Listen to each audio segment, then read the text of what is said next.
और वहीं प्रचार के आखिरी दिन शिमला में कांग्रेस की ओर से प्रेस वार्ता के जरिए भाजपा पर हमला किया गया। कांग्रेस उपाध्यक्ष नरेश चौहान ने कहा कि ये भाजपा सरकार का रिपोर्ट कार्ड देने का समय है, लेकिन बीजेपी मुद्दों की बजाय पीएम के चेहरे पर चुनाव लड़ रही है।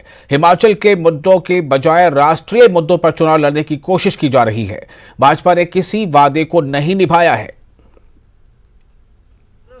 जो बोलती है वो कभी नहीं करती है और विकास नहीं करती है। ये गुमराह करने का जो आपका काम है, अब हिमाचल प्रदेश में ये आगे बढ़ने वाला नहीं है। हिमाचल प्रदेश केरला के बाद दूसरा साक्षर राज्य है। यहाँ लोग पढ़े लिखे हैं, मतदाता जागरूक है।